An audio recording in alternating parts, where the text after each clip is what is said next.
بسم اللہ الرحمن الرحیم۔ حیات فاروقی کی حسین جھلکیاں، پہلا حصہ۔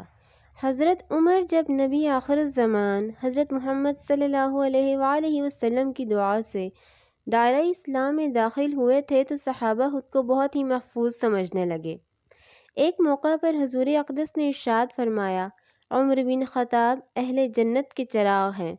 حضرت ابن عباس فرماتے ہیں کہ رسول اللہ صلی اللہ علیہ وآلہ وسلم نے فرمایا، میرے پاس جبرائیل علیہ السلام تشریف لائے اور فرمایا، عمر کے اسلام قبول کرنے کی وجہ سے آسمان والوں نے بھی خوشیاں منائی ہیں۔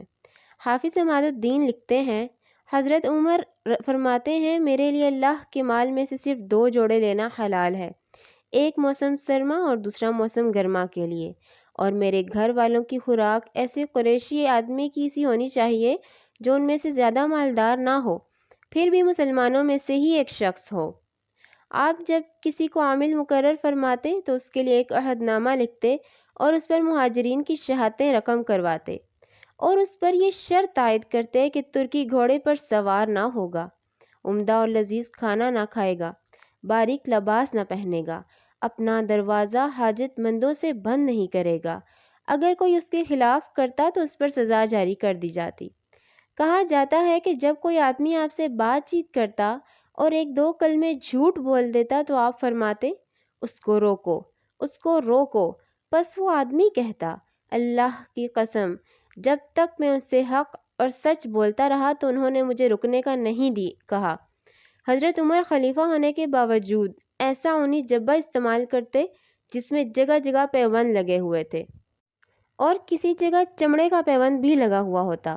آپ بازاروں میں گشت کرتے اور اس حال میں کہ آپ کے کندھے پر درا ہوتا تھا، اور آپ اس سے لوگوں کو تنبیہ کرتے جاتے۔ حضرت انس رضی اللہ تعالیٰ عنہ فرماتے ہیں، حضرت عمر بن الخطاب کے 2 کندھوں کے درمیان 4 پیوند لگے ہوئے تھے، اور ان کے تہ بند پر چمڑے کا پیوند تھا۔ آپ ایک مرتبہ منبر پر خطبہ دے رہے تھے اور آپ کی چادر میں 12 پیوند لگے ہوئے تھے۔ آپ نے اپنے حج میں 16 دینار خرچ کیے اور پھر اپنے بیٹے سے فرمایا، ہم نے بہت فضول خرچی کر دی ہے۔ آپ کسی چیز کا سایہ نہیں لیتے تھے، سوائے اس کے کہ اپنی چادر کو درخت پر ڈال دیتے اور اس کے نیچے بیٹھ جایا کرتے۔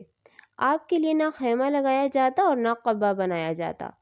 جب بیت المقدس کی فتح کے لیے شام آئے تو ایک خاکستری اونٹ پر سوار تھے۔ آپ نے اپنی دونوں ٹانگوں کو پالان کی دونوں طرف رکاب نہ ہونے کی وجہ سے چپکا رکھا تھا۔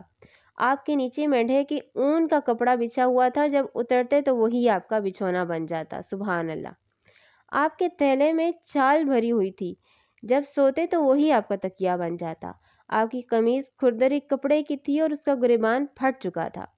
جب بھی کسی جگہ پڑاؤ کرتے تو فرماتے، بستی کے سردار کو میرے پاس بلا کر لاؤ۔ لوگ بلا کر لاتے، آپ فرماتے، میری قمیض لے جاؤ اور اسے دھلوا دو اور سلوا دو، اور ایک قمیض مجھے عارتاً دے دو۔ حضرت عمر نے ایک مرتبہ مشکیزہ اپنے کندھے پر اٹھایا ہوا تھا۔ جب اس کے بارے میں پوچھا گیا تو فرمایا، میرا نفس خود پسندی کا شکار ہو گیا تھا، میں نے چاہا اسے ذلیل کروں۔ آپ لوگوں کو عشاء کی نماز پڑھاتے اور پھر گھر میں داخل ہو جاتے، پھر صبح تک نماز میں مشغول رہتے۔ وفات تک آپ مسلسل پے در پے روزے رکھتے رہے۔ عامل المادہ کے زمانے میں صرف روٹی اور زیتون کا تیل استعمال فرماتے، یہاں تک کہ آپ کی جلد سیاہ پڑ گئی تھی۔ فرماتے تھے، میں بہت ہی برا ولی ہوں گا اگر خود تو سیر ہو جاؤں اور لوگ بھوکے رہیں۔ آپ کے چہرے مبارک پر بکثرت رونے کی وجہ سے 2 سیاہ لکیریں پڑ چکی تھیں۔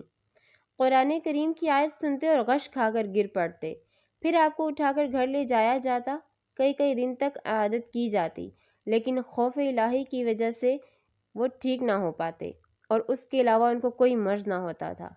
جاری ہے۔ حیات فاروقی کی مزید واقعات سننے کے لیے ہمارے چینل کو سبسکرائب کر دیں، ہماری ویڈیو کو لائک کر دیں۔ تب تک کے لیے اللہ حافظ۔